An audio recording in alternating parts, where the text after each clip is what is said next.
Verse 36 speaks of houses that Allah has permitted to be raised, mosques and sacred spaces, where His name is remembered morning and evening. These places are illuminated by His light, upheld by people whose hearts are not distracted by trade or worldly gain. Allah then describes the deeds of disbelievers, like a mirage in the desert, or, even more powerfully, like darkness in a deep ocean, wave upon wave, topped by dark clouds. This verse amazed marine geologist Prof. Durga Rao, who confirmed that only with modern science did we discover that below 1,000 meters, the ocean is utterly dark, light disappears layer by layer, exactly as the Quran described 1,400 years ago. Verse 41 tells us, all beings, even birds and inanimate things, glorify Allah.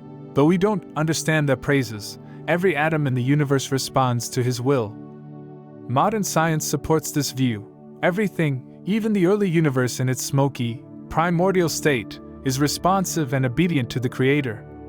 Allah shows us His signs, the movement of clouds, the fall of rain and hail, the alternation of night and day, and the fact that every living creature was created from water. Scientists agree life began in water. The Quran describes creeping creatures, two-legged beings, and four-legged ones, all formed by Allah's will. Finally, Allah speaks of the believers, those who say, "We hear and obey." They are promised not just guidance, but security and leadership on earth. This promise is for those who live with sincerity, trust in divine justice, and commit to righteousness. Faith is not just words, it is obedience, action, and trust in Allah's promise. Verse 56 reminds us, establish regular prayer, give charity, and obey the messenger, so that you may receive mercy. These aren't just rituals, they're acts that purify the heart and reprogram the soul.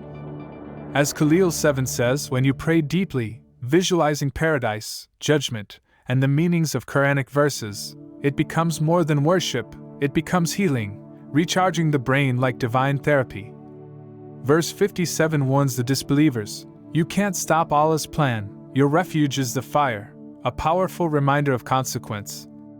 Now, verses 58 to 60 take us inside the home, with a lesson on privacy and respect. Allah commands that even children and household members must ask permission at 3 key times: before dawn prayer, during noon rest, and after the night prayer. These are private moments, times for rest, intimacy, or simply solitude. Even young children must be taught this etiquette, not to restrict them, but to preserve dignity. Islam lays out detailed manners, not just for visitors, but for those who live together. And in verse 60, a special concession is made for elderly women. If they're beyond the age of marriage, there's no blame if they relax some outer garments, as long as they don't beautify themselves publicly. Still, Allah says, it's better to stay modest.